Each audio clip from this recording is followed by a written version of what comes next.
ಪಾಪಗಳಿಗೆ ನಾವು ಹೆಂಗ್ ದೂರ ಆಗಿರ್ಬೇಕು ಅಂತ ಯಾರು ಯೋಚನೆ ಮಾಡಲ್ಲ. ಇವತ್ತು ನಾ ಎಷ್ಟು ಗಳಿಸ್ಬೇಕು, ಇವತ್ತು ಎಷ್ಟು ವಂಚನೆ ಮಾಡಬೇಕು, ಇವತ್ತು ಯಾರ್ಯಾರನ್ನು ಸುಳ್ಳು ಹೇಳಿ ನಾ ಮೋಸ ಮಾಡಿ ಯಾರ್ಯಾರನ್ನು ವಂಚಿಸಲಿ ಅಂತ ಹೇಳುವಂತೆ ಕಾರ್ಯ ನಡೀತಾ ಇದೆ.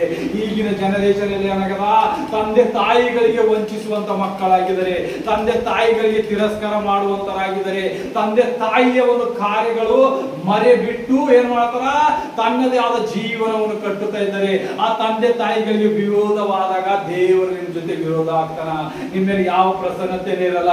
ನೀವೇನ್ ಕಾರ್ಯ ಮಾಡಿದ್ರೆ ಏನು, ನೀವೆಷ್ಟು ದೊಡ್ಡ DC ಆದ್ರೂ ಬಿ ವೇಸ್ಟ್ ಅದ, ದೊಡ್ಡ ಡಾಕ್ಟರ್ ಆದ್ರೂ ಬಿ ವೇಸ್ಟ್ ಅದ, ದೊಡ್ಡ ಸೈಂಟಿಸ್ಟ್ ಆದ್ರೂ ಬಿ ವೇಸ್ಟ್ ಅದ. ಯಾಕಂದ್ರ ದೇವರ ಪ್ರಸನ್ನತೆ ಇಲ್ಲದಲ್ಲಿ ನೀನು ನಿನ್ನ ಬುದ್ಧಿ ಶಕ್ತಿಯಿಂದ ತನ ಹೋಗ್ಬೋದು, ಅಲ್ಲಿ ಬಿದ್ದಾಗ ನಿನಗೆ ಯಾರು ನೋಡಕ್ ಬರಲ್ಲ. ಅದೇ ನೀ ದೇವರಿಂದ ಹೋಗು, ನಿನ್ನಲ್ಲಿ ಬಿದ್ದಾಗ ಏನ್ ಮಾಡ್ತಾನೆ ದೇವರು, ನಿನ್ನಲ್ಲಿ ಎಬ್ಬಿಸಲ್ಪಡ್ತಾನೆ. ಯಾಕಂದ್ರ ನಿನ್ನ ನಡತೆಗಳು ನೋಡುವಂತನಾಗಿದ್ದಾನೆ ದೇವರು. ನೀ ಎಷ್ಟು ಹೆಜ್ಜೆ ಇಟ್ಟು ನೋಡ್ತೆ ದೇವರು ಪರೀಕ್ಷಿಸುವಂತನಾಗಿದ್ದಾನೆ. ಯೆಹೋ ದೇವರು ಏನಂತಾರ, ಸೀನೇ ಬೆಟ್ಟದ ಬಂದಿ ಈ ಇಸ್ರಾಯೇಲ್ ಜನರನ್ನ ಪರೀಕ್ಷಿಸುತ್ತೆ, ಎಷ್ಟಾಗಿ ನನ್ನನ್ನು ಮೆಚ್ಚುವಂತರಾಗಿದ್ದಾರೆ, ಎಷ್ಟು ನನಗೆ ಹೆದರ್ತಾರ ಅಂತ ಪರೀಕ್ಷೆ ಮಾಡುವಂತ ದೇವರಾಗಿದ್ದಾನೆ. ನೋಡಿರಿ, ನೀವು ಒಂದೇ ಒಂದು ಕಾರ್ಯ ಮಾಡಿದಾಗ ದೇವರು ನಿಮ್ಗೆ ಪರೀಕ್ಷಿಸುವಂತ ಎಲ್ಲರೂ ಒಣ ಸೈತಾನೆ ಪರೀಕ್ಷಿಸಲ್ಲ, ಯೇಸು ಕ್ರಿಸ್ತನು ಪರೀಕ್ಷಿಸ್ತಾನೆ. ಯಾಕಂದ್ರ ನೀ ಎಷ್ಟಾಗಿ ನನ್ನ ಬಗ್ಗೆ ಗಂಭೀರವಾಗಿದ್ದೀರಿ, ಎಷ್ಟಾಗಿ ನನ್ನ ಯಜ್ಞಗಳಿಗೆ ಕೈ ಹಿಡ್ಕೊಂಡು ಅಡ್ಡತ್ತಿದಿ. ನನ್ನ ಆಶೀರ್ವಾದ ಬೇಕಾಗಿಲ್ಲ ನಿನಗ, ಖಾಲಿ ನಿನಗೆ ಸುಖ ಜೀವನ ಬೇಕಾ, ಕಷ್ಟದಲ್ಲಿ ನನ್ನ ನೆನೆಸ್ತಾ ಇಲ್ಲ ಅಂತ ಹೇಳಿ ದೇವರು ರೋಗನು ಕೂಡ ಅವನ, ಕಷ್ಟ ಬಿ ಕೂಡ ಅವನ, ದುಃಖ ಬಿ ಕೊಡ್ತಾನ. ಆದ್ರೆ ಜಾಸ್ತಿ ಸಮಯವಾಗಿರಲ್ಲ ದೇವರ ಹತ್ರ.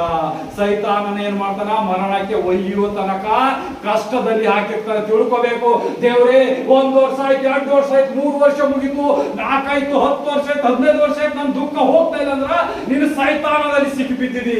ಅದಕ್ಕಾಗಿ ನಿನ್ನ ಕಾರ್ಯ ನಡೀತಾ ಇಲ್ಲ.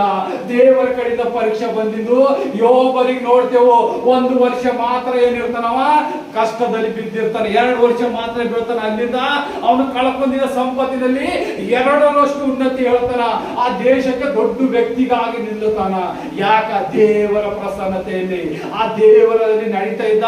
ಅಂತ ರೋಗದಲ್ಲಿ, ಅಂತ ಕಷ್ಟದಲ್ಲಿ ಅವನ 10 ಮಕ್ಕಳು ಸತ್ತು ಹೋಗಿದ್ದರು. ಏನ್ ಮಾಡ್ತಾನ, ದೇವರು ಕೊಟ್ಟದ್ದು ದೇವರು ತಕೊಂಡು ಹೋಗಿದ್ದಾನ ಅಂತ ಹೇಳ್ತಾನ. ಅದಕ್ಕೆ ಬಿಟ್ಟು ಏನ್ ಹೇಳ್ತಾನ, ದೇವ್ರೇ ನೀ ನನಗೆ ಕೊಟ್ಟಿದ್ದೆಲ್ಲ ಕಸ್ಕೊಂಡಿದಿ, ನೀ ಪಾಪಿ ಇದ್ದಿದಿ, ನೀ ಯಾವ ದೇವ್ರು ಇದ್ದಿದ್ ಅಂತ ಹೇಳಿದವ.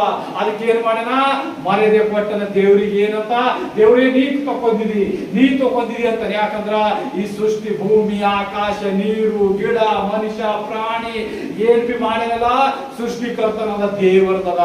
ಈ ಲೋಕದ ಮೇಲೆ ಇರುವ ಆಸೆ ಪಟ್ಟಿ ಏನ್ ಮಾಡ್ತಾ ಇದ್ದಾರೆ ಜನರು, ದೇವರಿಗೆ ತಿರಸ್ಕಾರ ಮಾಡತ್ತೀರಿ. ಈ ಲೋಕದ ಮೇಲೆ ಇರೋದಕ್ಕಿಂತ ಪರಲೋಕದಲ್ಲಿ ಇರುವಂತ ಒಂದು ಸ್ಥಾನ ಅದ.